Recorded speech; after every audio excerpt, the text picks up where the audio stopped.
California Sequoia National Park. The largest of those trees is called, does anyone know? Somebody that's been out there? Do you know what the biggest tree is called? General Sherman. I don't know if somebody had said that or not, if I couldn't hear. It stands 275 feet tall, and at the bottom of it, the girth of it, it's 102 feet in its base. Can you imagine that? But the reason why I was drawn to the article was the seed of that, it weighs 1/6,000th of an ounce, and it's smaller than a little oat flake. But can you imagine a little oat flake growing to be 200? It's one of the biggest things on earth, 275 feet tall. Something small growing to something big. In the gospel today, we see last night was the first part of the gospel, and then today was the second part of it. But last night, the angel talked about appearing, and the angel said, "Your prayer has been heard."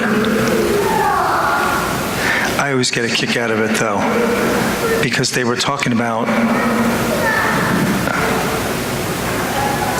I can't find it now, how they actually phrased it. They're talking about their age. She was advanced in years. I wonder how old that is, my friends. I'm not sure I'd fit into that category. I think I probably would, being advanced in years. But you know, I'm sure they prayed for years and years and years and years to have a child. And it probably wasn't a long prayer. Probably wasn't. But they prayed. And then she actually conceives, and what's the first thing they do? What's the very first thing he does? Disbelieve it. Disbelieve it. You know, my friends, we come here to church week in, week out. We got to realize and get in our minds and our hearts that this is something good and it's something powerful. One of the most famous coaches of all time is John Wooden. He was a basketball coach for UCLA. His record will probably never, ever be broken with how many wins he had and how many tournaments he has won. But he is known, he wants his players to be what he calls fundamentally sound. He wants his players to do the little things right. And he always says, if you do the little things right, the other things will take care of themselves. One of the first things he would take his players, and he would be like the spring training. So every day during spring training and up to the first game, he would do the same thing. He would teach them certain things, but the first thing he taught them was how to put on their socks. You imagine that? And they'd sit there, "Coach, it's a waste of time." Next day, he'd teach them how to put on their socks. And he did that all during spring training up to the first game, and sometimes even after that.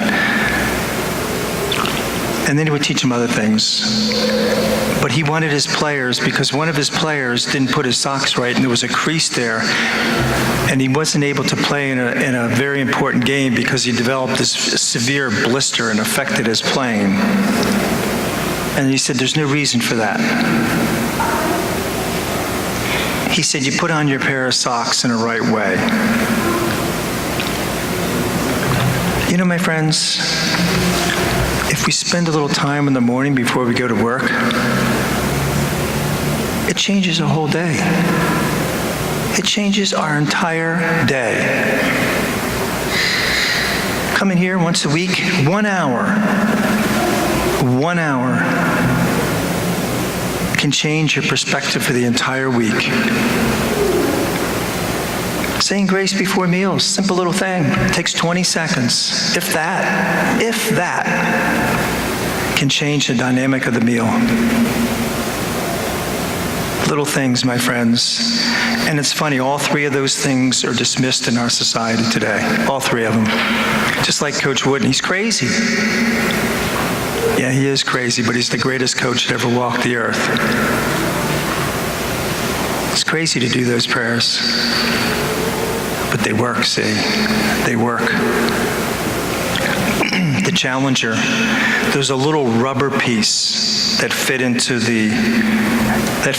that space shuttle, it cost 15 cents when they bought this rubber piece. But you see, they didn't realize that this rubber piece, when it went into the high altitudes of outer space, it was cold, and it wasn't able to handle the temperatures. And because of that 15-cent piece, the space shuttle exploded. And that whole program was almost jeopardized. $1 billion. Little things. Little things.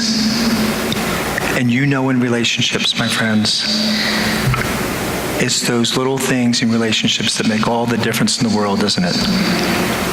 Michelangelo had a visitor one day, and he came back 2 weeks later, and he said, you know, you haven't even made any progress in the past 2 weeks. He said, oh yeah, I have. He said, I've retouched this part, I've polished that, and he said, I fixed and softened the lines in the entire statue. He said, but those are all trifles. He said, they may be trifles to you, but trifles make perfection, and perfection is no trifle. Coming here may be trifle to many, many people, my friends. Saying our morning prayers before we go off to work may be trifles to many people, but those trifles make perfection. God bless you.